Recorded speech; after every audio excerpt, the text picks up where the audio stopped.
A ideia de um laço intrínseco entre democracia e paz apareceu relativamente tarde na história. Tucídides atribui as piores atrocidades da Guerra do Peloponeso às massas democráticas de Atenas. O culto da Revolução Francesa, admirado mundo antigo, não democracias pacíficas ou repúblicas, mas estados belicosos, e falava apenas, entre aspas, guerras de agressão. Relacionar paz com democracia ou república é uma ideia que se originou no insight econômico dos liberais clássicos de que um aumento no comércio entre estados reduz a probabilidade de que esses estados comecem uma guerra um com o outro. Assim, a paz é, de fato, uma característica de estruturas políticas livres, individualistas e orientadas para o mercado, onde indivíduos e pequenos grupos têm total responsabilidade sobre suas ações e podem colher os frutos de competir e performar sem interferência estatal, uma situação com um Estado mínimo, entre aspas, ou melhor ainda, sem Estado. Observação sobre a motivação dos tomadores de decisão em geral. Ir para a guerra é fácil para um ditador, desde que ele controle a mídia e comande as forças armadas.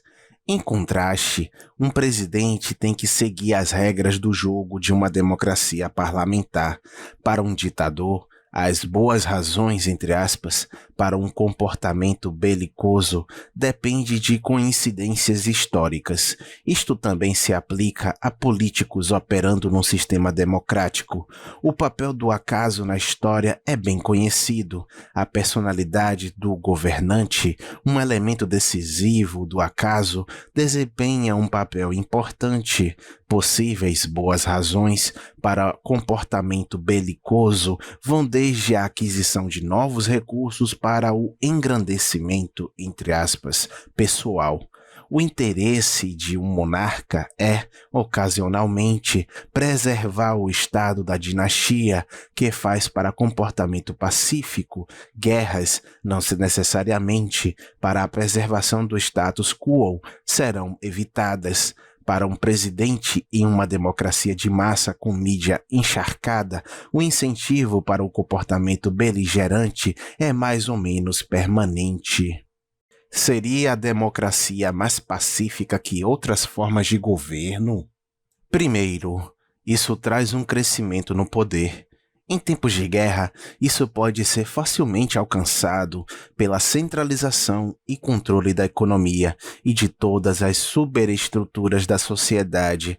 Consequentemente, nos tempos modernos, uma guerra entre estados-nação de primeiro mundo automaticamente se torna uma guerra total. Segundo, um político que captura votos, acostumado a trabalhar com medidas redistributivas, como apostilas para importantes grupos de pressão, regulamentos protecionistas, etc., deverá ser tentado a fazer uso do fenômeno do socialismo de guerra. Robert Nisbet. Em conexão com a intervenção na Primeira Guerra Mundial, isso pode ser visto claramente. Como a América se preparou para entrar na guerra, a revista New Republic viu no futuro a iminente coletivização e instou que a guerra seria usada como uma ferramenta agressiva da democracia, entre aspas. Tal consideração teórica parece plausível que, estatisticamente, presidentes democráticos tendem mais frequentemente a se comportar beligerantemente do que ditadores. Inclinações socialistas podem tentar um presidente democrático a ser belicoso.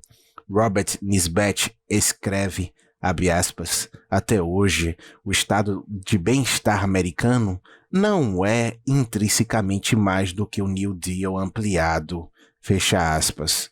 O legado duradouro de FDR, a escalada da, entre aspas, guerra de estado de bem-estar de segurança nacional, fecha aspas.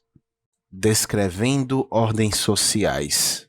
Ordens sociais e estados podem ser descritos de inúmeras formas, desde que você consiga sempre inventar um novo sistema descritivo. A tese sobre escrutínio usa uma taxonomia peculiar com apenas duas classes, abre aspas, democracia, fecha aspas, e uma grande classe residual, abre aspas, outras formas de governo, fecha aspas. Como agentes racionais, políticos reagem aos incentivos do sistema em que eles têm que operar. Portanto, em uma democracia, uma mudança de pessoal geralmente só altera a superfície. O que importa é a configuração institucional.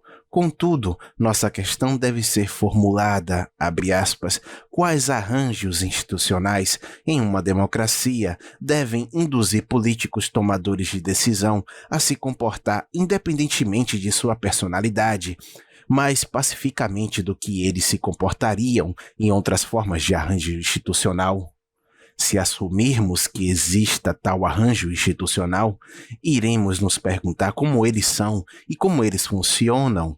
Se um argumento teórico convincente mostrar que tal arranjo institucional existe e que ele funciona, estudos históricos seriam dispensáveis. Até agora, no entanto, não foi apresentado tal argumento. O que aprendemos de um estudo dos arranjos institucionais da democracia é que, em tal sistema, políticos têm que seguir as regras do jogo, as regras que seguem das instituições. Líderes democráticos recorrem a truques e decepção para trazerem seus países à guerra. Por que líderes democráticos iludem o povo para a guerra? O trabalho do respeitado historiador britânico James Joe sobre as origens da Primeira Guerra Mundial ilumina essa necessidade. Joe explica que o sistema britânico de governo, abre aspas, forçou os ministros a serem desonestos e ingênuos, fecha aspas.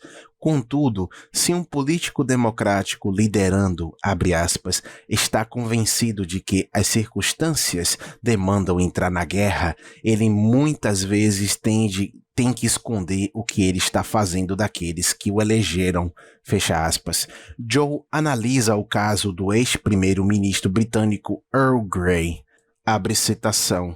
Grey nunca teve dúvidas de que, se chegasse a um conflito entre a França e a Alemanha, a Grã-Bretanha teria de apoiar a França. Suas razões não foram baseadas em pressão na política interna, mas no pensamento convencional sobre política externa e o lugar da Grã-Bretanha como uma potência mundial.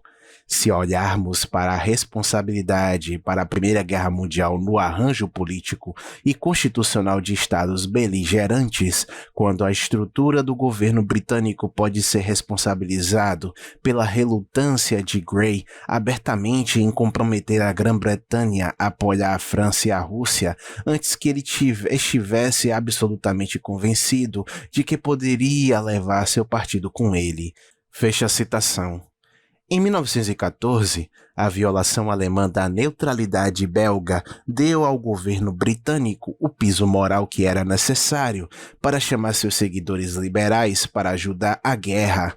Joe também afirma que muitos dos apoiadores dos membros liberais do governo abre aspas, não iria ficar com eles se eles soubessem toda a verdade, fecha aspas. A ingenuidade kantiana ao assumir que pessoas na democracia são informadas sobre o que está acontecendo deve ser desculpável, entre aspas, em 1795. Além de Grey, Joe cita como exemplos de líderes democráticos que sistematicamente enganaram aqueles que o elegeram, e é claro, os líderes nacionais, Asquith, Franklin, Roosevelt em 1939 a 41 e Lyndon Baines Johnson na Guerra do Vietnã. FDR superou seus paradigmas na manobra do primeiro tiro, entre aspas. Seu objetivo era a guerra com a Alemanha. No final de 1940, estava claro para ele que os alemães não iriam atirar primeiro, mas ele sabia que ele poderia manobrar os japoneses para a posição de dar o primeiro tiro. A marinha em Pearl Harbor foi a isca de FDR. Se assim for, Alguns milhares de soldados americanos foram sacrificados. A mídia eco seria ótimo. O ataque do Japão teve de ser um grande sucesso. O Japão deve parecer ser mais forte do que os Estados Unidos. Caso contrário, Hitler não iria declarar guerra. O Código Diplomático Japonês e o Código Marítimo, o JN-25, tendo sido decodificado, os Estados Unidos e a Grã-Bretanha monitorou a frota de ataque japonesa até Pearl Harbor. Essa informação foi omitida dos comandantes em Pearl Harbor, Almirante Kimmel e General Short, e eles foram impedidos em seus esforços para recolhê-los. Eles tiveram que servir como bodes expiatórios. Robert Stinnett fornece provas incontestáveis em fac-simile daqueles antigos documentos top secret, entre aspas, que já foram divulgados. Contudo, nem todos os documentos relevantes para a conspiração foram lançados. Até hoje em dia, há um encobrimento. O mesmo se aplica ao vice-Führer, o voo de Hess para a Grã-Bretanha, em 10 de maio de 1941. Em 1992, o escritório estrangeiro declarou que os arquivos Hess, entre aspas, devem ser mantidos em segredo até 2018. Muitos historiadores lidaram com o período de 24 de maio até 28 de maio de 1940, quando o Conselho de Guerra britânico estava profundamente dividido sobre qual ação tomar.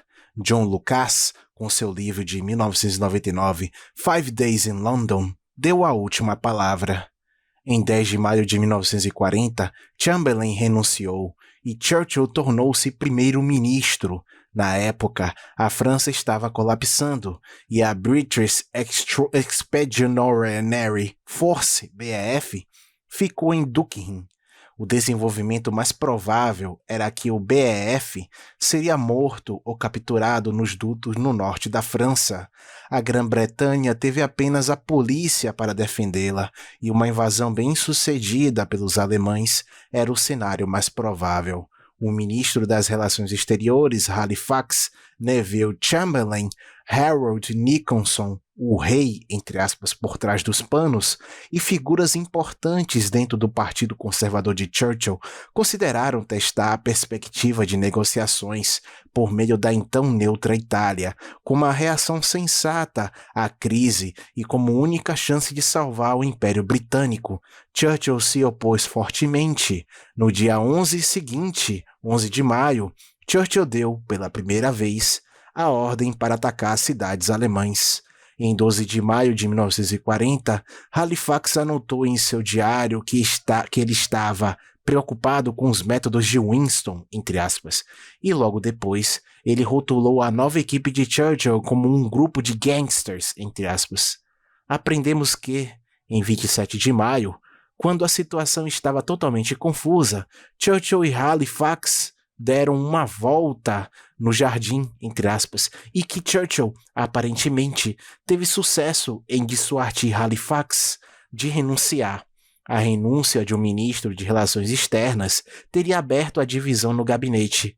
Isso teria tornado praticamente impossível para Churchill persuadir o gabinete de guerra, o gabinete em geral e a Câmara dos Comuns que seu caminho era o correto. Nem mesmo Churchill poderia relevar a clandestinidade de Roosevelt, fazendo a promessa de atrair a América para a guerra, uma vez que isso teria indignado o público americano, a maioria dos quais não queria sacrificar vidas americanas. Lukács admite que não temos registro sobre o que foi dito durante o passeio no jardim. Churchill era um apostador, assim como Hitler. O que salvou a Grã-Bretanha foi o que Lukács se dignou a chamar de milagre de Dunkirk, abre aspas e fecha aspas. Os alemães permitiram que cerca de 350 mil homens escapassem através do Canal da França. Não há milagres na história. O que aconteceu foi que Hitler ouviu o conselho de dois homens, Field Marshal, Erich von Manstein e Hermann Göring. Manstein aconselhou-o a quebrar o bolso, enquanto Göring afirmou que a Luftwaffe seria capaz de impedir uma evacuação através do canal. Hitler não era inteligente o suficiente para entender o Kairos, entre aspas, o momento decisivo, propício, o único momento em que ele poderia ter vencido a guerra, invadindo as ilhas britânicas, que eram defendidas apenas pela polícia. Ele seguiu Göring, cuja fantasia limitada não conseguia imaginar uma evacuação por milhares de pequenos barcos, contra os quais a Luftwaffe foi impotente. Assim, em maio de 1940, Hitler perdeu a guerra. Joe explica que o sistema de governo britânico, e muito provavelmente qualquer governo democrático, força os ministros a serem desonestos e dissimulados, entre aspas. A conta de Lukács nos lembra quão superficial é lidar com governos ou gabinetes e assim por diante, como se fossem agentes holísticos, e que o público em momentos decisivos costuma ser desinformado ou mal informado. Regra número 1. Primeiro, tenha controle sobre a mídia e eles são indispensáveis como meio de propaganda. Um presidente democrático tem que vender a guerra, entre aspas, embarcando em marketing em massa da guerra que ele tem em mente. Bons exemplos históricos são os presidentes Woodrow Wilson e Franklin Roosevelt. Nenhum deles poderia ter embarcado na guerra sem as magistrais preparações de Churchill, que sucedeu em estabelecer uma máquina propagandística altamente eficiente nos Estados Unidos. Falsificou relatórios de atrocidade na Primeira Guerra Mundial e na Segunda Guerra Mundial falsificou filmes, falsificou documentos, grampeou telefones, subornou editores, tomou conta da indústria de filmes, etc. Impressionante é o relatório de Mao sobre como a coordenação da segurança britânica ajudou a superar o antigo porta-estandarte do Partido Republicano. Herbert Hoover, fixando a presidência de 1940 com indicação para Wendell Willkie, que até 1939 tinha sido um democrata registrado, Roosevelt nunca poderia ter vencido a batalha da opinião pública tão rapidamente sem a atividade da inteligência britânica na América do Norte. Abre aspas e fecha aspas. É claro, se uma guerra começa, a televisão que a registra deve ser mantida sob controle. A guerra do Vietnã, que foi perdida nas telas de TV na frente doméstica, entre aspas, foi a primeira, abre aspas, guerra da TV, entre aspas, e também foi a última. A lição foi aprendida. Desde então, notícias sobre a guerra têm sido censuradas e controladas pelo Pentágono.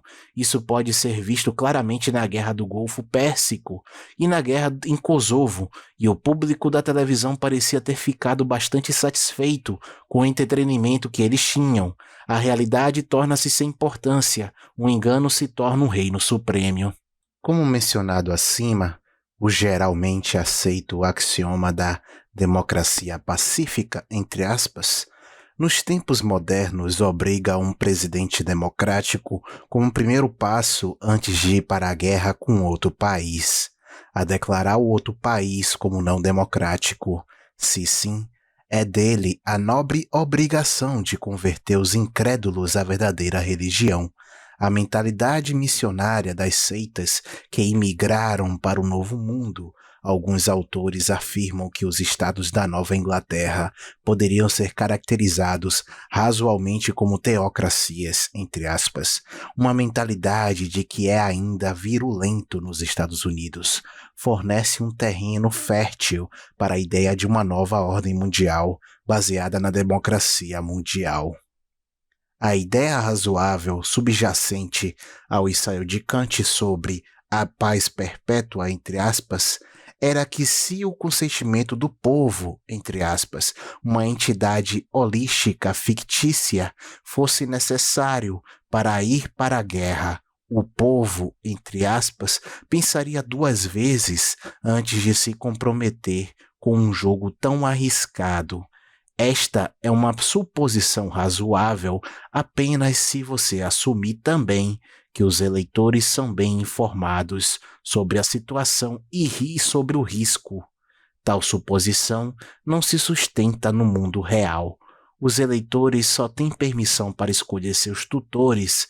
Esta é a única escolha para o qual são considerados competentes, enquanto, em relação a todas as outras escolhas, eles são considerados incompetentes. Portanto, os eleitores são racionalmente desinformados e a maioria do tempo são sistematicamente enganados pela mídia estatal, pois, por exemplo, na República Federada da Alemanha, RFA, os partidos nunca permitiriam um plebiscito no modelo suíço.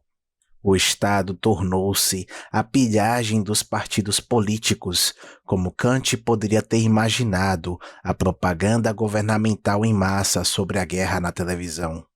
O comportamento do povo, entre aspas, é drasticamente diferente do ideal kantiano, até mesmo antes da era da televisão.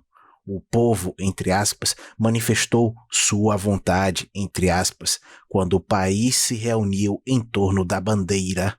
Pense nas turbas de Paris e Londres. Em 1914, clamava pela guerra que destruiu a Europa. A guerra belicista deu ao governo uma pontada ascendente nas pesquisas de opinião. Os líderes políticos aprenderam a lição da psicologia de massa, psicologia da multidão. Hitler era um mestre depois de ter estudado a Psychologie de la Foule de la Bonne. Além disso, como Kant poderia ter imaginado o desenvolvimento da democracia, ele estava pensando em um conceito típico ideal. Hoje, quando o povo, entre aspas, escolhe seus tutores, tornou-se assunto de persuasão e engano. Em resumo, o argumento de Kant refere-se a uma república típica ideal. Neste reino é correto, mas não tem valor prático. Regra 2. Provoque o inimigo pretendido. Se isso falhar, crie clandestinamente um estado de guerra, de fato, um fato consumado. Um bom exemplo histórico de provocação planejada com sucesso é Pearl Harbor. Um exemplo recente do sucesso de um primeiro tiro na história é o caso de Fort Sumter, em Charleston Harbor, inaugurando a Guerra Civil Americana. Na Segunda Guerra Mundial, o fato consumado foi a Guerra Submarina dos Estados Unidos, no início de 1940. Finalmente, no verão de 1941, os Estados Unidos estavam, de fato, em guerra com a Alemanha. Se ele tem que contornar ou violar a Constituição, um presidente democrático tem que fazer isso de forma clandestina. Ele tem que esconder o fato de que considera as relações exteriores como seu próprio feudo político, imune ao controle parlamentar.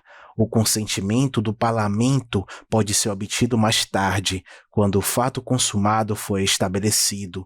Essa regra foi seguida nas duas guerras mundiais, depois de que, aparentemente, a dissimulação não era mais considerada imperativa. Assim, por exemplo, em 1950, o presidente Truman enviou tropas dos Estados Unidos para travar a guerra da Coreia, sem nem mesmo fingir buscar a autorização do Congresso. Recentemente, tornou-se popular usar a ONU como acompanhante para uma intervenção e confiar na retórica moralizante que usa direitos humanos, entre aspas, como apologia para bombardeios.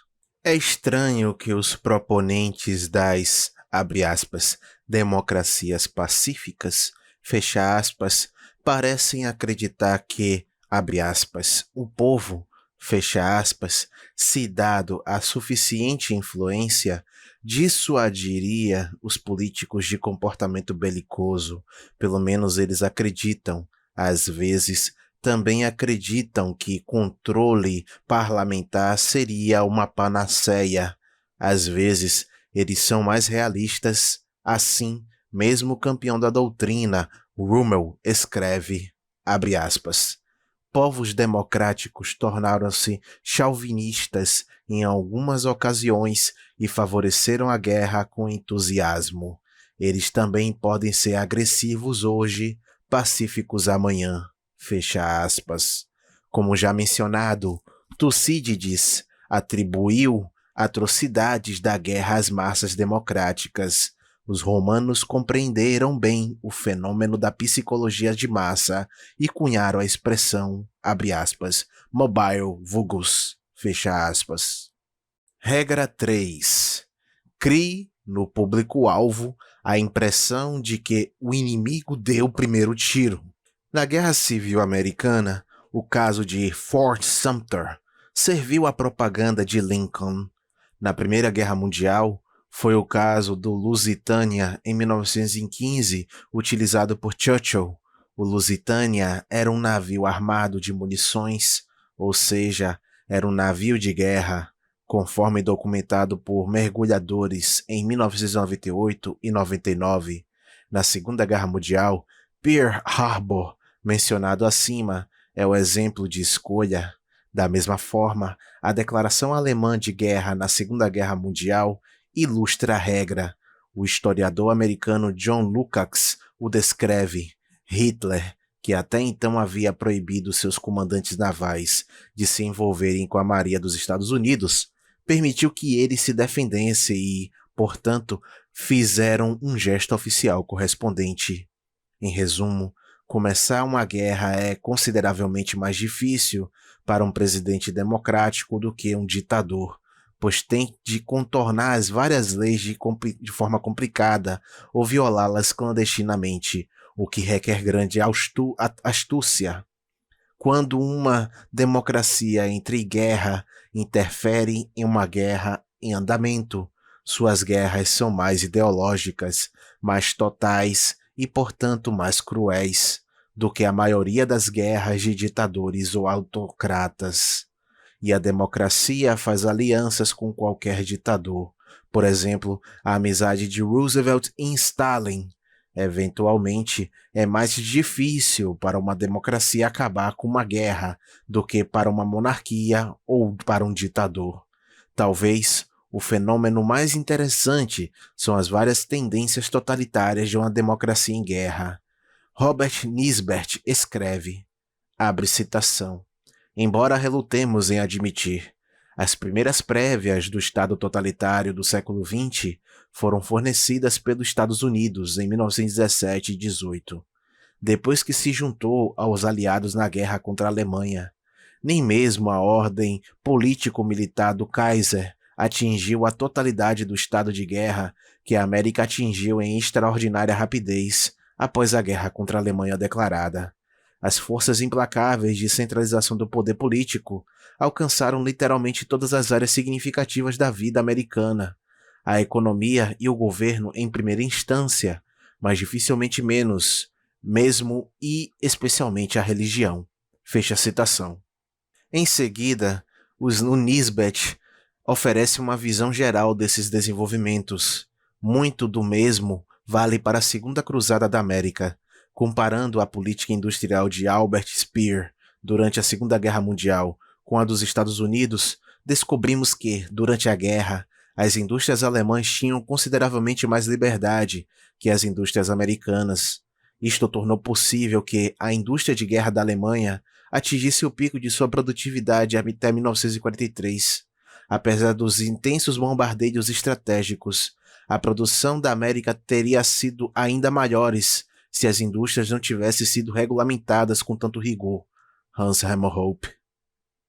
Wilson transformou a guerra europeia em um conflito muito mais amplo, chamada de, abre aspas, Primeira Guerra Mundial, fecha aspas, embora tenha ocorrido na Europa e não foi realmente uma guerra realmente mundial, e prolongou-o por cerca de 2 anos para, abre aspas, tornar o mundo seguro para a democracia, fecha aspas, e para travar, abre aspas, a guerra para acabar com todas as guerras, fecha aspas.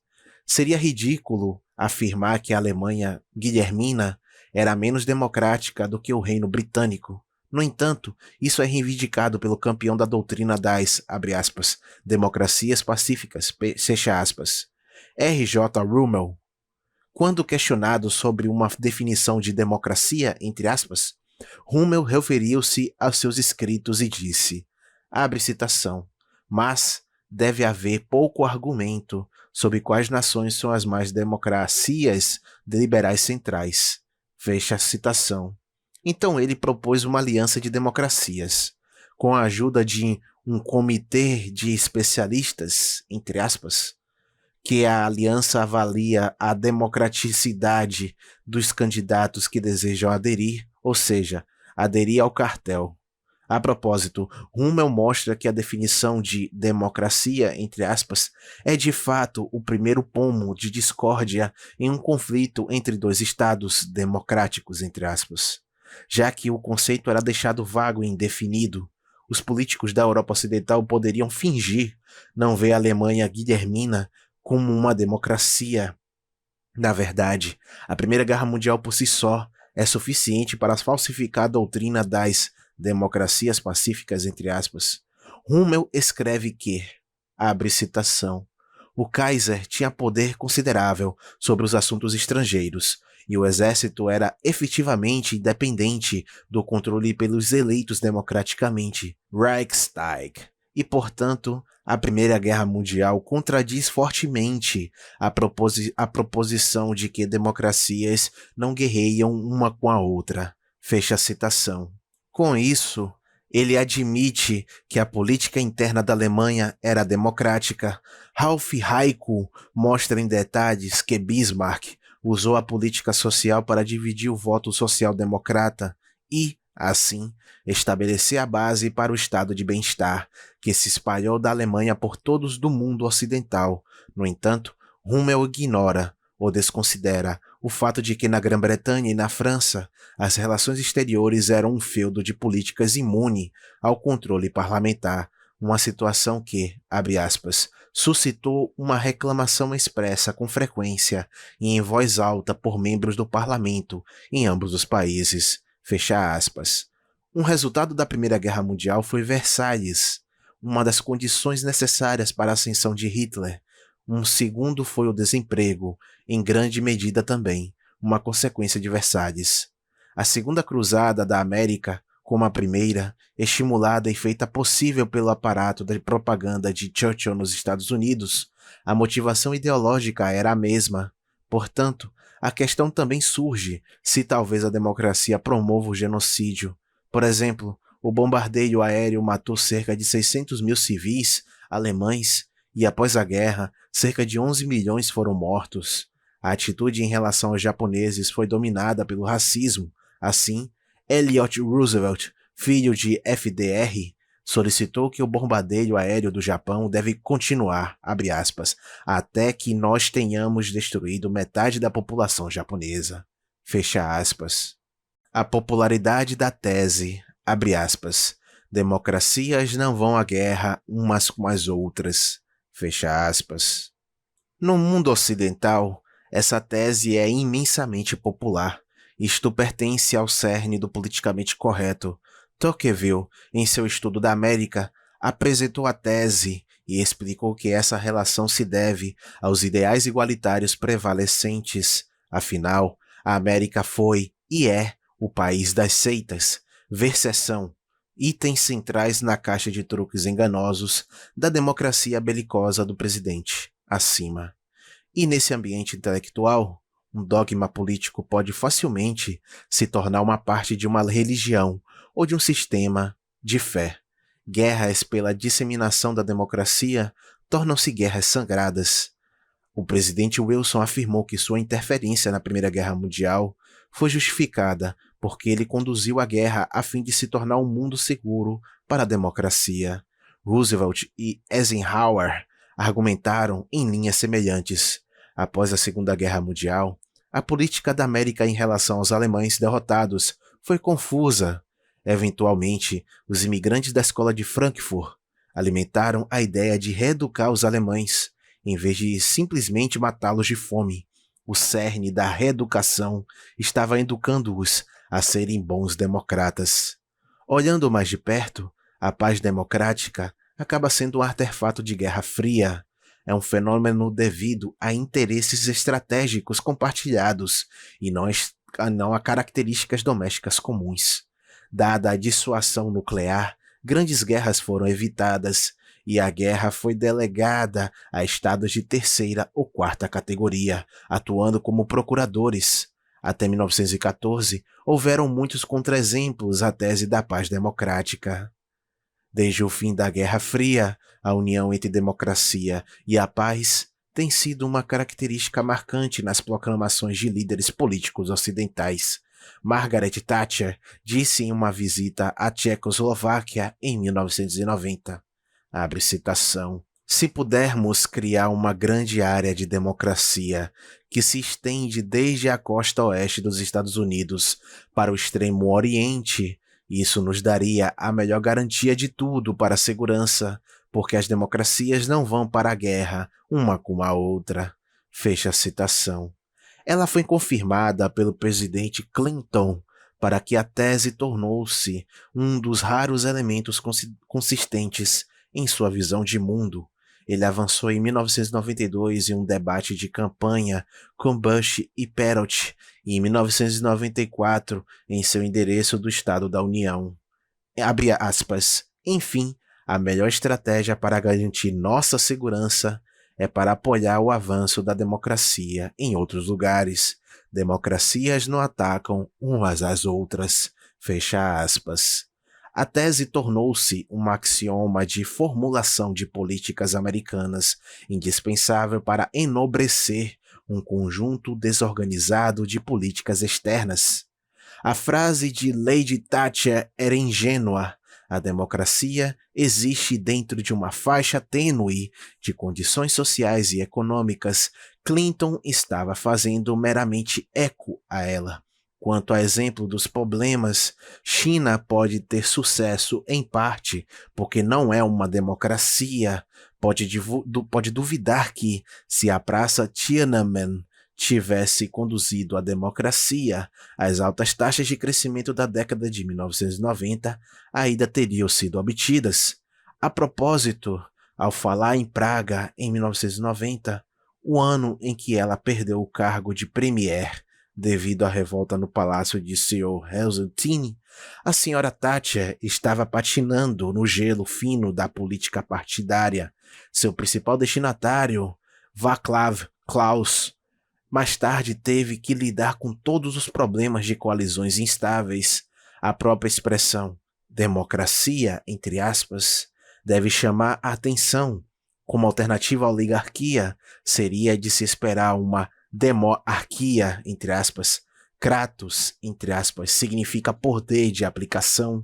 Assim, a palavra democracia, entre aspas, alude aos traços coercitivos latentes dessa ordem social. A democracia, se deixada em paz, inevitavelmente destruirá o mercado, que é uma das condições necessárias para sua existência, e assim, a longo prazo, haverá um sistema autodestrutivo. Democracia como uma religião estatal e guerra. As novas religiões políticas. Acreditar em algo é um estado de espírito independente de e irrelevante para o status epistemológico do conteúdo do ato mental de acreditar, do que está sendo acreditado. Crendo, estar convencido que algo é verdadeiro ou moralmente válido é um fenômeno psicológico, é um assunto pessoal, mas pode ter externalidades perniciosas. Não é tanto o que as pessoas não sabem que causa problemas, é o que eles sabem e sabem errado. No século XX, a fé religiosa está em declínio, pelo menos no Ocidente, nos estados industriais, ou seja, no poder do centro do mundo. O cristianismo e o judaísmo têm perdido constantemente terra. A religião transcendental deixou um vácuo religioso e metafísico. O vácuo foi preenchido por várias ideologias, credos violentos como o marxismo, socialismo fundamental ou em grande escala, e o nacionalsocialismo, o socialismo que se tornou mais e mais pronunciado durante a Segunda Guerra Mundial. governou grandes partes do mundo. Ambas as ideologias são claramente religiões políticas que se tornaram religiões de Estado.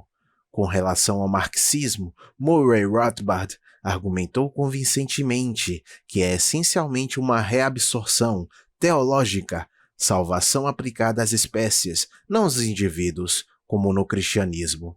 O nacionalsocialismo foi baseado numa doutrina de lei natural peculiar, a doutrina da raça dos arianos, entre aspas, combinado com o positivismo jurídico, enquanto o nacionalismo jogou apenas um papel subordinado.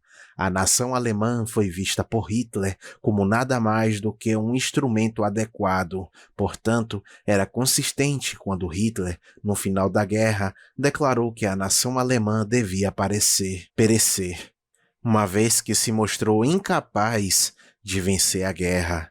Seu caráter pseudo-religioso pode ser visto também pela multidão de referências à providência, como Hitler implicitamente se identificou com Jesus. No Ocidente, especialmente após o fim de 2 regimes totalitários, a democracia funcionando como uma convenção para o manejo do poder, tornou-se a nova religião política. O termo foi cunhado por Eric Voegelin como título de seu livro em 1938. Um ano depois, Raymond Aron escreveu sobre a religião política, entre aspas, e, abre aspas, religião seculiere, fecha aspas. O credo, entre aspas, da democracia tem todas as características de uma religião, acima de tudo, valores supremos, a principal característica de um sistema totalitário. Contudo, a democracia tratada como uma religião do Estado se torna totalitarismo em potência. Os resultados de uma eleição, mesmo que na prática sejam frequentemente descontadas, são oficialmente tratadas como se contivessem conhecimento revelado por uma nova divindade. O povo, entre aspas, o rei Demos, o Vox Populi, e a divindade esquerdista da igualdade agora ocupa o alto nível moral. Segundo Tocqueville, a democracia sempre teve um sabor metafísico. O filósofo pragmático americano John Dewey pressagiou esse desenvolvimento já em 1920 com sua famosa frase, abre aspas, uma vez que nos comprometemos a buscar a democracia, ela assumirá valor religioso, fecha aspas. O socialismo rastejante agora ocupa a moral elevada. Os fatores mais importantes para seu sucesso têm sido a redistribuição associada à democratização. Nunca antes a vida foi tão politizada como no século XX, e a guerra, socialismo surgido na guerra, entre aspas, Robert Nisbet, que é uma das consequências da democratização da guerra. A democracia e o socialismo crescente são as duas faces da mesma moeda, a social-democracia. Isso possibilitou que a social-democracia se tornasse a nova religião do Estado, que pode facilmente assumir um sabor totalitário. Pode ser visto por exemplos históricos como, por exemplo, o chamado modelo sueco. Se a democracia se tornou uma religião política, guerras são crimes pelos quais não democracias devem ser responsáveis. Em caso de dúvida, a própria existência de um Estado com outra forma de governo faz desse Estado um agressor, entre aspas, contra as democracias. Ao discutir a tese de Kant, abre aspas, sobre a formulação da doutrina da paz democrática, entre aspas, fecha aspas, acima, como mencionamos que a democracia como forma de governo legítima, uma concentração de poderes, abolindo a separação de poderes per si, como, por exemplo, no modelo de democracia sueco, com seu todo-poderoso parlamento, facilita o belicismo. Os partidos políticos são associações de interesses e, portanto, tendem a formar cartéis, destruindo assim a competição entre as partes. A Constituição torna-se uma concepção pseudo-religiosa por meio de todos aqueles que são declarados descrentes, entre aspas, são uma limitação excluída da competição política e, portanto, o pluralismo é abolido. Desde a transformação da democracia em um sistema pseudo-religioso, serve a interesses estabelecidos, tendências totalitárias começam a dominar. Assim, a tentação totalitária, la tentation totalitaire, entre aspas, J.F. Revel, é iminente em uma democracia. Portanto, uma guerra se torna uma cruzada religiosa secular. Isso ajuda a explicar o entusiasmo com que as democracias entram em guerra. Testemunho de 1914, seção 6.4, regra número 2 acima. Hoje, testemunhamos a cruzada contra o terrorismo, entre aspas, uma vez que o ismo, entre aspas, é uma entidade abstrata, a tarefa dessa cruzada é em aberto. Isso vai acabar apenas quando a cruzada não produz mais ganhos, entre aspas, de alguma forma, poder, popularidade, votos, etc., para os políticos do topo. O uso da política da tese de paz democrática. A noção de que as democracias não guerreiam umas com as outras é a pedra angular da multidão da nova ordem mundial, o ecúmeno das variantes da religião política. A implicação é que, se forçarmos o mundo inteiro a democratizar-se, então teremos paz eterna. O campeão dos teóricos da paz democrática, R.J. Rummel, explicitou a implicação, abre aspas, na verdade, com a democratização universal, eles, exército e serviços secretos, seriam eliminados completamente, fecha aspas. Esta argumentação ingênua dá a hegemônico, no momento, aos Estados Unidos, uma carta branca para a intervenção, não apenas uma desculpa, mas uma missão, entre aspas, para que sempre possa conduzir uma política intervencionista, não apenas com uma retórica bem-sucedida, mas também com uma consciência limpa, se os políticos precisassem de tal coisa. O país que não se comporta de acordo com as intenções da política externa dos Estados Unidos é denunciado na mídia como antidemocrático, entre aspas, e, portanto, há a obrigação, devido à nova religião estatal, de enviar missionários, entre aspas, para converter os descrentes. Essa forma de raciocínio acaba levando a um argumento engraçado. Abre aspas, entrar em guerra com países não democráticos apenas para transformá-los em países democráticos torna menos provável que tenhamos de entrar em guerra com eles. Fecha aspas. O presidente Clinton chegou perto de tal argumento no caso do Haiti e fugiu com isso. Existem, no entanto, vários problemas com a tese e, portanto, com a integridade intelectual dessa abordagem. No nível teórico, perguntamos, abre aspas, por que as democracias deveriam ser mais pacíficas, além das aparências que se devem ao fato de que, como acabamos de observar, os líderes democráticos utilizam truques e enganação para levar seus países à guerra? Fecha aspas.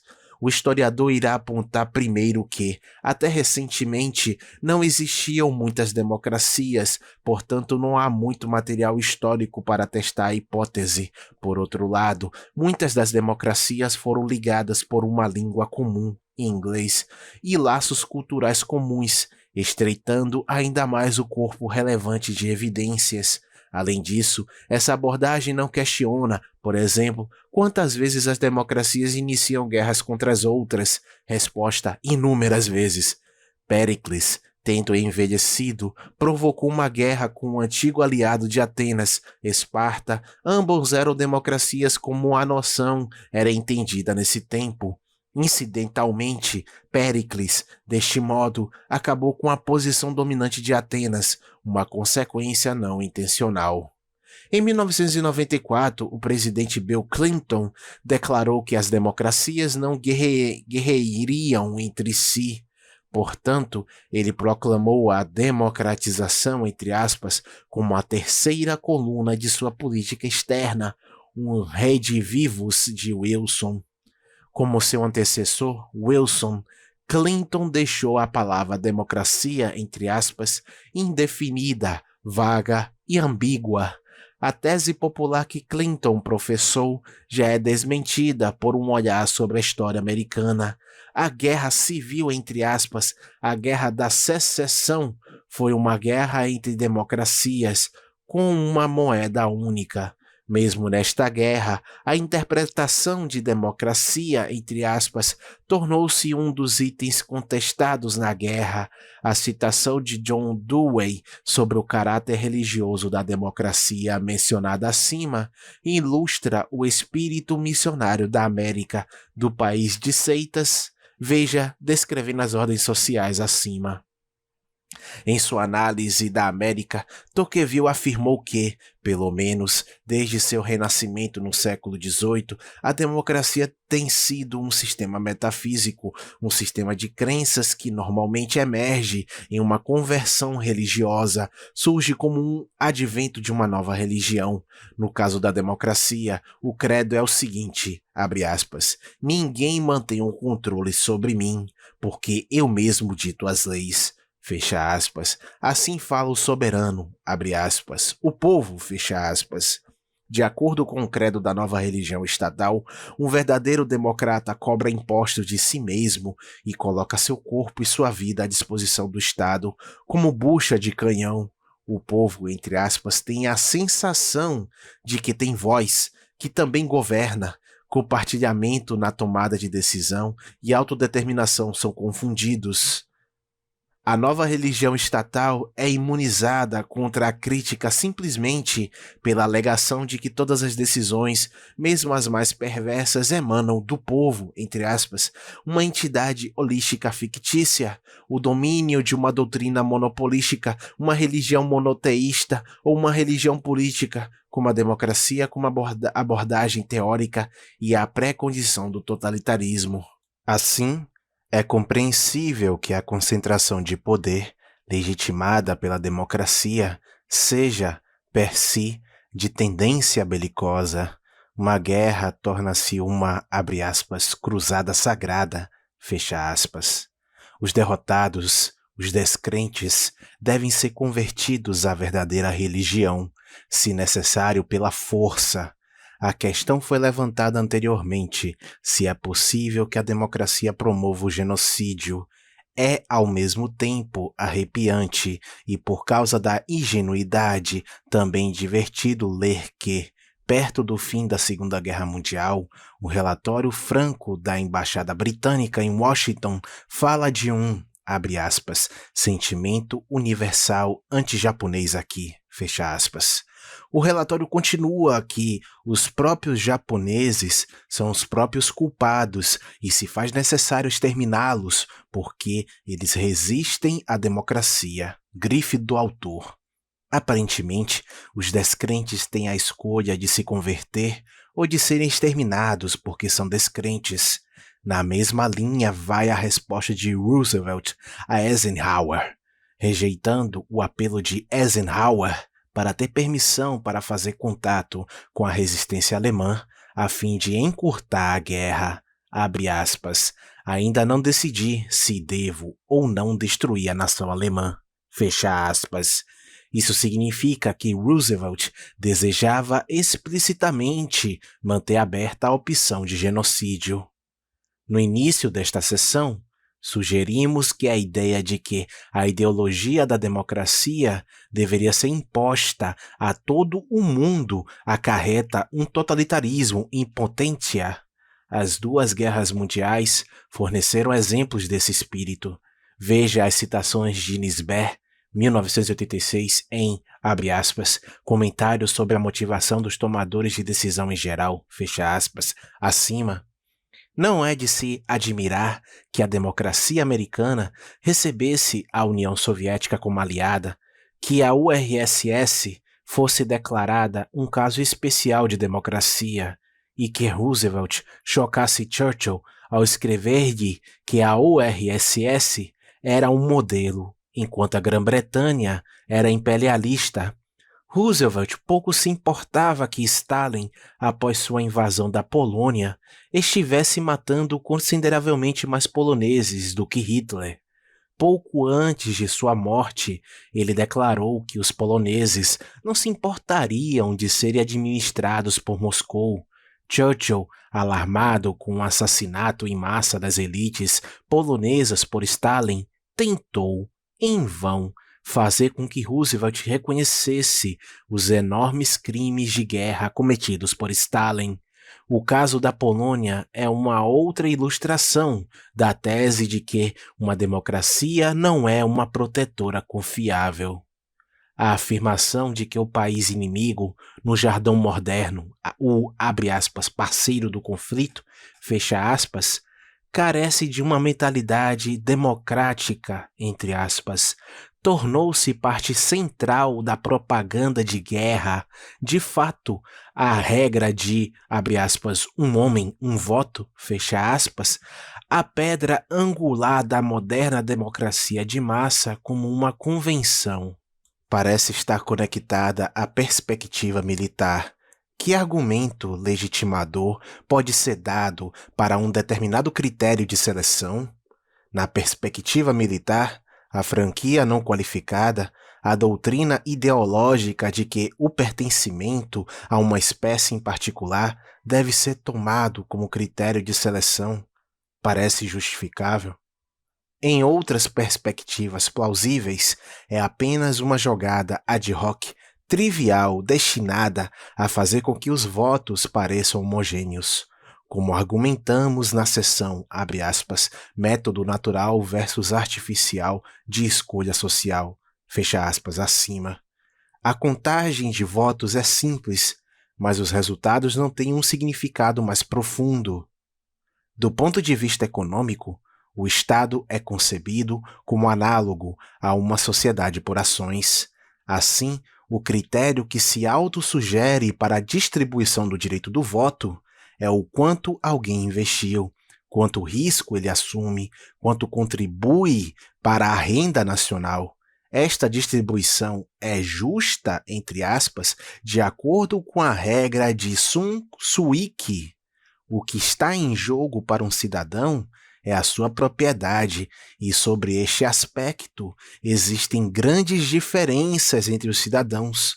Aqueles que arriscaram muito em caso de guerra exercerão pressão sobre o governo para não correr riscos, para que ele seja pacífico.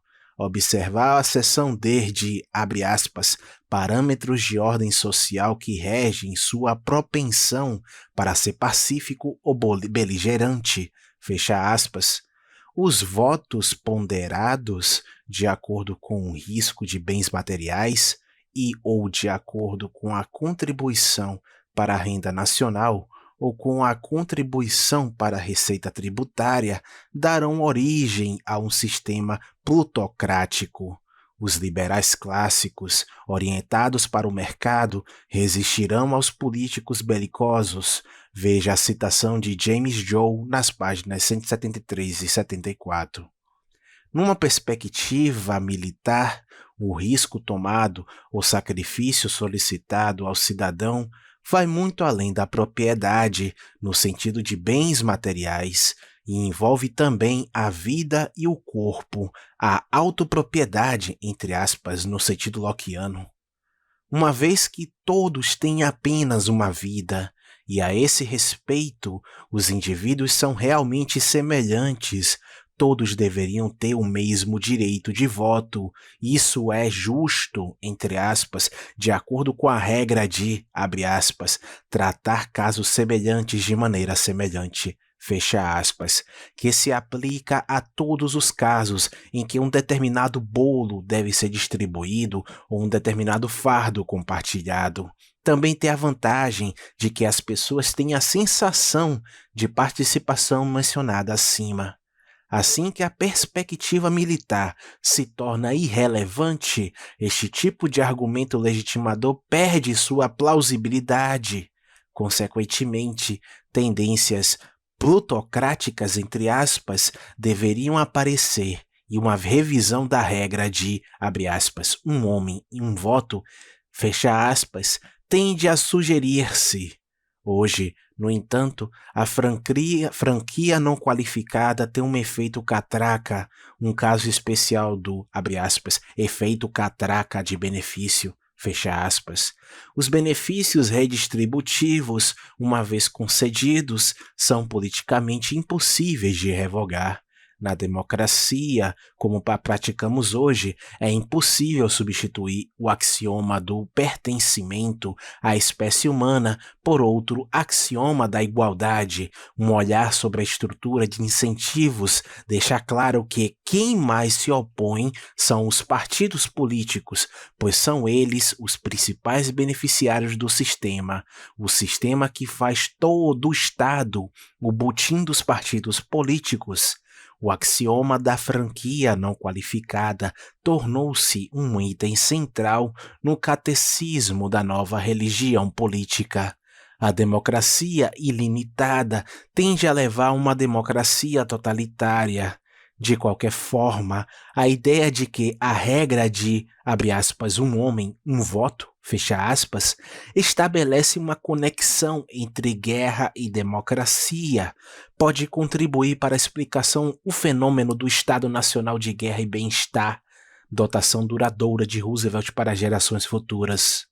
Uma vez que o problema de justificar os critérios de seleção para direitos de voto nos levaria para fora do nosso tópico central, já vamos apenas fazer algumas observações.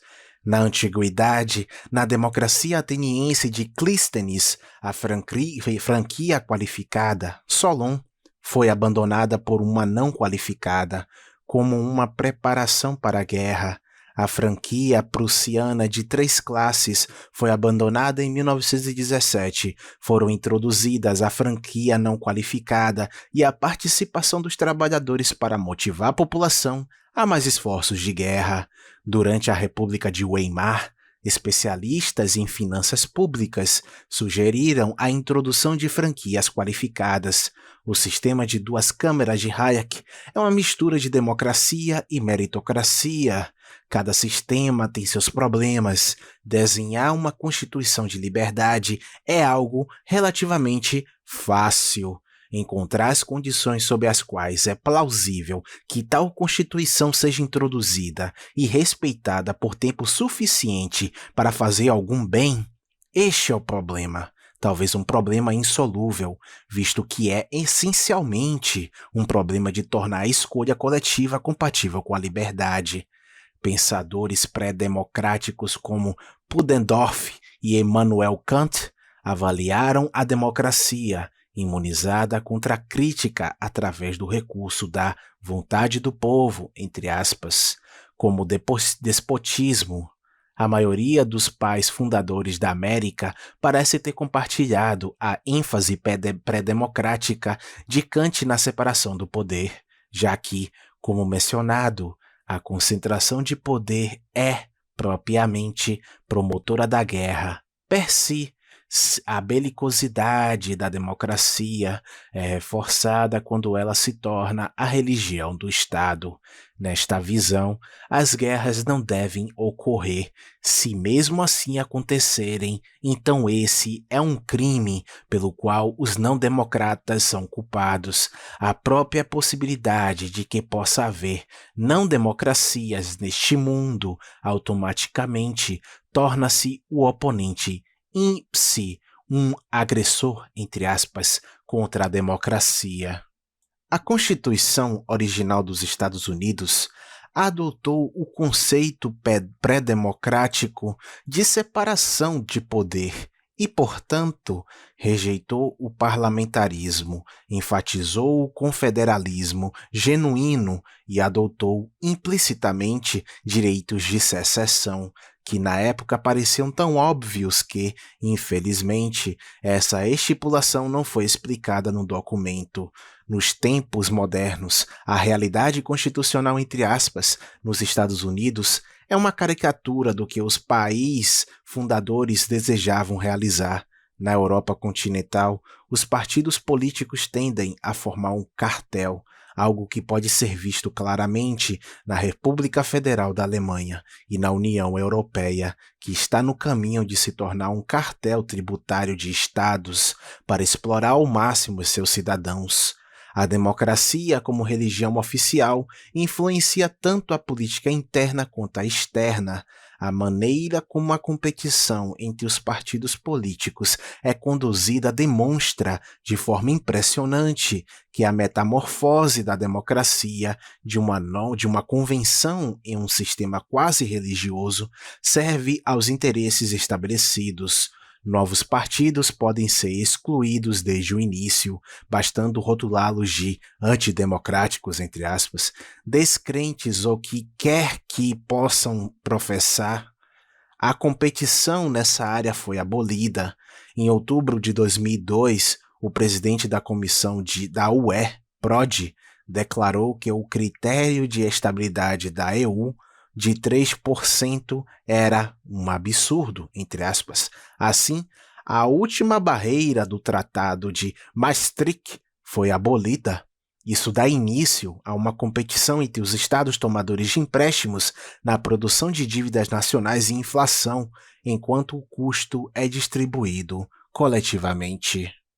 Comparação da produção de segurança pública e privada, um modelo e um experimento mental. Agências de violência, públicas ou privadas.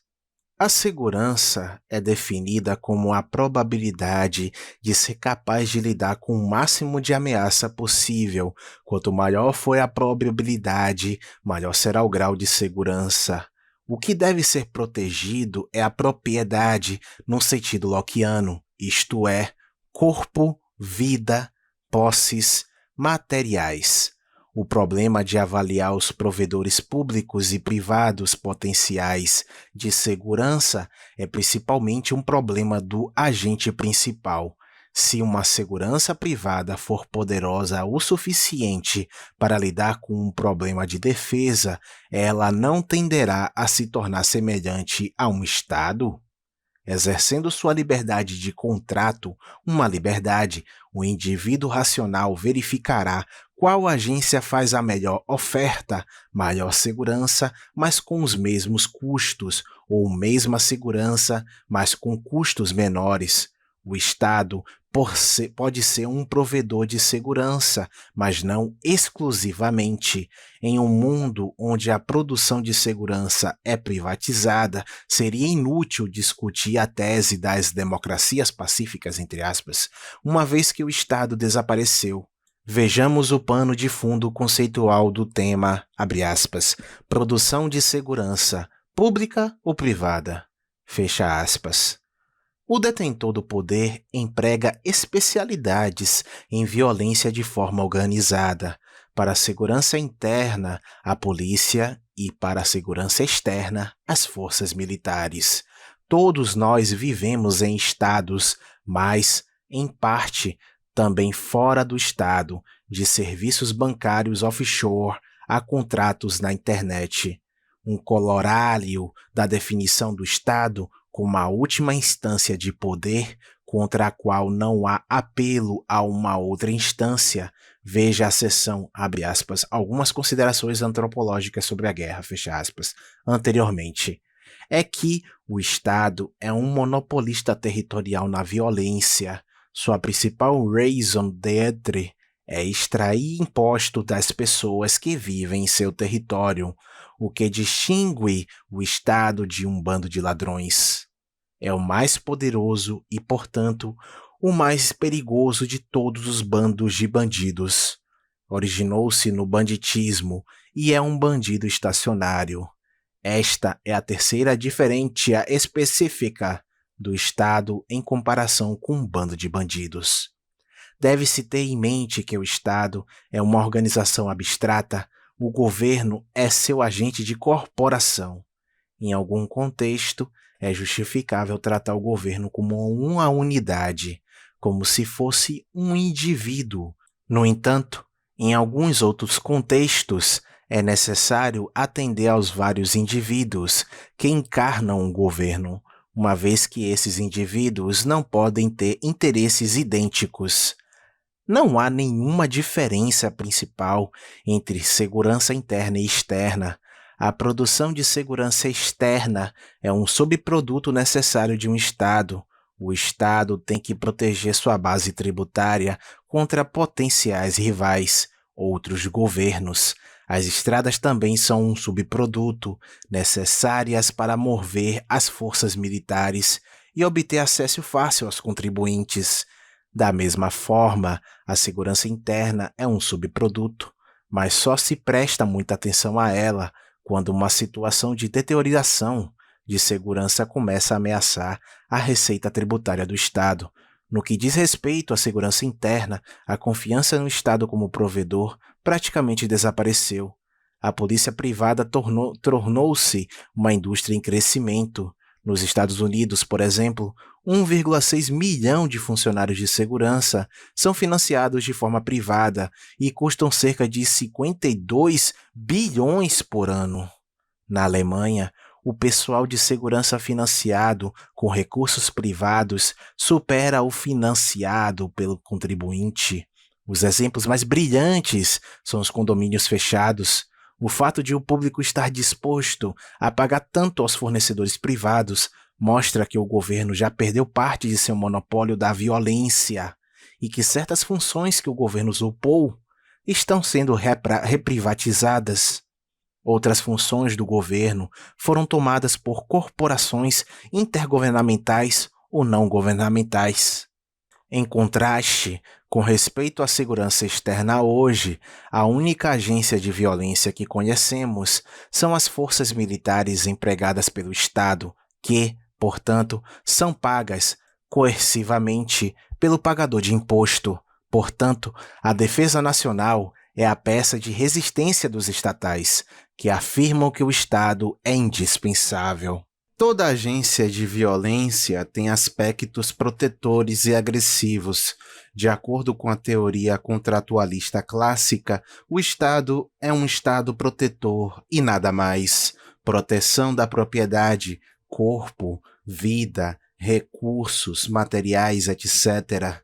No entanto, é óbvio que o Leviatã, uma vez que o povo entregou as armas a ele, pode cometer atos agressivos contra aqueles que lhe deram seu mandato limitado e estritamente definido. Acontece que o Estado tem aspectos mais agressivos do que protetores e que é agressivo o tempo todo ao explorar seus pagadores de impostos muito além dos recursos de que precisaria para cumprir sua função protetora.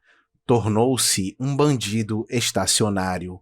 Em contraste, uma agência de segurança privada não pode se voltar contra seus próprios clientes, uma vez que eles são clientes pagantes, e a agência se encontra em um mercado competitivo. Somente um monopolista pode fazer isso. Se uma agência de segurança privada pode se permitir a cometer atos agressivos contra seus próprios clientes, ela se tornou o Estado, ou uma estrutura semelhante a um Estado. Tudo depende da existência ou não de competição, o melhor meio de domar o poder. O Estado tem a face de Janus, em princípio. Com a democratização progressiva, ele ultrapassou progressivamente seu mandato e assumiu cada vez mais funções. Tornou-se principalmente um Estado provedor. Até liberais, os clássicos liberais, nem mesmo protestaram contra esse desenvolvimento em direção ao Estado produtivo como princípio. Além disso, o Estado esbanja os recursos que extrai de seus cidadãos, como mencionado acima, na democracia de massa. Abre aspas, o Estado é simplesmente um mecanismo para permitir que a coalizão vencedora explore o restante, a coalizão perdedora, sem ter que recorrer à violência. Fecha aspas. Nesse sentido, a democracia é realmente pacífica. Em vez de, abre aspas, governo do povo, pelo povo e para o povo, entre aspas, fecha aspas, a democracia tornou-se, nas palavras memoráveis de Arthur Seldon, abre aspas, governo dos ocupados, pelas mandões e para os agressores, fecha aspas. Das, entre aspas, politicamente pessoas inativas, por, entre aspas, pessoas politicamente habilitadas e para abre aspas, as pessoas politicamente organizadas, os grupos de interesse que fornecem votos, que têm o poder de chantagear os políticos que buscam votos e que sempre clamam por mais redistribuição, o governo, claramente, serve a interesses agressivos. Avaliação da situação atual. Conforme mencionado, seção 9.1, primeiro parágrafo, a segurança interna produzida pelo Estado é deficiente. Na prática, apenas a elite da classe política e alguns VIPs são geralmente protegidos. Na segurança externa, os Estados europeus têm contado com a paz americana desde o final da década de 1940, quando por um tempo a Alemanha se tornou o Glacis da defesa dos Estados Unidos. Os próprios Estados Unidos se envolveram somente em guerras agressivas e foram altamente intervencionistas, Vietnã, Somália e Kosovo, apenas para citar alguns casos bem conhecidos. Após a Segunda Guerra Mundial, houve uma infinidade de guerras, mas apenas guerras entre estados de quarta ou terceira categoria. Como um monopolista, o Estado dedica pouca atenção ao lado da demanda, enquanto uma agência de segurança privada precisa atentar-se a isto. No contexto da democracia de massa, os políticos em busca de votos sabem que um aumento nos gastos sociais compensa, ao passo que um aumento nos gastos militares não. Portanto, é provável que a qualidade do produto fornecido pelo Estado seja baixa e os custos altos, e que nesta área também o Estado não funcione tão eficientemente quanto os fornecedores privados poderiam. O modelo de agências de defesa para a comparação da produção de segurança pública e privada no nível teórico. Em primeiro lugar, é apresentado um modelo para agentes individuais. Em seguida, questiona-se o modelo pode ou não ser estendido a entidades coletivas. O modelo não recorre a nenhum juízo de valor, nem a uma imagem do homem e seus pressupostos. Todas frases descritivas parecem realistas. O tipo de situação é um jogo de 3 pessoas. Um agressor A, um defensor D e um espectador C. Suposições. 1. 2 juntos são mais fortes do que um sozinho. 2 podem impedir que um os desapropie, e 2 podem desapropriar um. 2. D possui alguma propriedade, e a propriedade de D, o potencial butim do agressor, bem como a propriedade de A, se houver, é divisível. 3. Tanto o agressor quanto o defensor são livres para conseguir aliados. 4. Racionalidade mínima. A avaliação de que algo é melhor do que nada. 5. D está disposto a pagar pela segurança e A está disposto a pagar pela assistência na agressão. 6. O princípio pacta sunt servanda é respeitado por ambos, A e D. A estrutura dos incentivos. Para um ataque ser plausível, também devemos supor que D, o defensor, é mais rico que o agressor, o que se aplica na maioria dos casos, e para simplificar o modelo devemos supor que A não tem propriedade. Comentários sobre as suposições. As suposições não são problemáticas.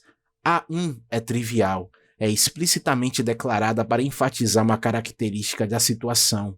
Na seção Avaliação Prática do Método Democrático, um modelo da democracia como um jogo de 3 pessoas se delineando, com referência a Jassai. O modelo de democracia também pressupõe que cada voto tenha o mesmo peso, a regra de um homem, um voto, entre aspas. A 3 é inspirada na crítica feita por Jassai a Hobbes. É bastante óbvia, exceto em condições estruturais perversas. A 4 é uma suposição razoável sobre a psicologia de A e D. Qualquer coisa a mais seria classificada como psicopatia. A 5 também é uma suposição sobre a psicologia de A e D, que parece razoável. Os casos em que não é realizada não reduzem seriamente o domínio de aplicabilidade do modelo. A 6 pressupõe uma moralidade mínima, que pode ser assumida com segurança para casos normais, entre aspas, no sentido estatístico. Se isso não for respeitado, na maioria dos casos, em uma ordem social, esta ordem tenderá a se desintegrar, porque nela as trocas são simultâneas, são muito inseguras para ocorrer. Em uma ordem baseada apenas nas trocas pontuais, as pessoas teriam que morrer de fome. Uma vez que não presumimos um fiscalizador final eficiente, a suposição 6 é necessária. A suposição de um fiscalizador seria problemática e sua defesa exigiria uma digressão sobre os tópicos de Estado e anarquia ordenada, entre aspas, isto é, levaria a uma mudança de problema. Na 3, fizemos uma suposição razoável de que A e D são livres para conseguir aliados. Consequentemente, a questão-chave é: qual a coalizão é mais provável? Provável no sentido de frequência estatística e probabilidade de propensão. Vamos considerar os dois tipos de casos relevantes. Caso 1. Uma coalizão a favor do ataque. Se C apoiar A, eles podem desapropriar D juntos, a fim de evitar disputas pelo butim. Eles provavelmente concordarão com um acordo 50-50. Portanto, a expectativa realística do retorno, entre aspas, da utilidade, ganho ou perda evitada que o lado obteria se vencesse a luta, é a metade da propriedade de D. Soluções externas. O ganho máximo para C é quase toda a propriedade de D. De acordo com a suposição 4, A preferirá obter uma pequena fração a não obter absolutamente nada. Em casos extremos em que A deseja atacar D, independentemente de qualquer consideração de um possível retorno material, ele ficará satisfeito mesmo com nada. Seu retorno, entre aspas, será psicológico, a alegria ou redução da dor da inveja. Caso 2. Uma coalizão a favor da defesa. Se C apoiar D, A não receberá nada. C recebe uma recompensa, que pode incluir a propriedade de A, se A possuir alguma. D pode oferecer a C até metade de sua propriedade, menos a propriedade de A, se houver, porque isso é o que C receberia no máximo, caso escolhesse se juntar à coalizão de ataque. Soluções extremas. O retorno, entre aspas, máximo para C é quase toda a propriedade de D, menos a propriedade de A, se houver. No caso restringido, um D pessimista, a fim de evitar um ataque que o desapropriaria inteiramente, pode até preferir manter uma pequena fração de sua propriedade a não pagar C, de acordo com a suposição 4 acima. É provável que um ser racional esteja interessado em descobrir o máximo de retorno, entre aspas, esperado que ele pode extorquir, se C for um mercenário. Assim, ele fará inquéritos contínuos a A e a D e, portanto, o preço da produção de segurança aumentará até as soluções extremas. No final, chegará a um ponto de indiferença em que A e D oferecem a mesma quantia para C. Neste caso, o retorno em ambas as soluções extremas é o mesmo. Para tornar o modelo mais simples possível, foi assumido que A não tem propriedade, suposição 8. Neste caso, C receberia a mesma quantia quer se junte à coalizão de ataque ou à coalizão de defesa, como argumento nas soluções extremas. Em uma situação de mercado, tanto A quanto D pagariam racionalmente qualquer preço, A para obter uma pequena fração do butim e D por manter uma pequena fração de sua propriedade. Portanto, verifica-se que precisamos de outro critério para avaliar a probabilidade de escolha de C, que deve nos permitir avaliar a probabilidade de que C, como ator racional, se junte à coalizão de defesa. As externalidades fornecem esse critério. Para C, uma boa razão para ingressar na coalizão de defesa é que ele reconhece que um dia poderá estar em uma situação em que terá de defender sua propriedade. Este é o caso se ele não for sem propriedade ou espera ter propriedade mais tarde. Se ele se juntar à coalizão agressiva, ele se torna a propriedade menos segura na ordem social em que vive, incluindo sua própria propriedade e, em geral, contribui para prejudicar a instituição da propriedade. Sua escolha de formar uma coalizão com o agressor produziria, como consequências não intencionais, externalidades negativas que ele não pode evitar de internalizar. O inverso também é válido. Ao juntar-se a D, o defensor, C, cria externalidades positivas, dos quais ele próprio lucrará. Reduzirá o custo da produção de segurança em geral, claro, no curto prazo. O lucro que C poderia ter ao ingressar em A poderia ser maior do que os custos que ele incorre. No entanto, isso pode acabar sendo uma vantagem de curta duração, pela qual ele mais tarde terá que pagar caro. Para muitos, pode ser tentador explorar a possibilidade de transpor o modelo de atores individuais para coletivos, conceituar A, D e C como grupos em empresas ou organizações. C pode ser uma organização de mercenários bem armados ou um exército profissional privatizado. Se você tentar essa abordagem, perguntará o que provavelmente acontecerá se mais espectadores entrarem em cena. Como a estrutura de incentivos é a mesma para todos os espectadores, eles competirão entre si como provedores de segurança. A competição aqui, como em qualquer lugar, reduzirá os custos, neste caso, os custos de produção de segurança. Graças à competição, o processo de escala é revertido.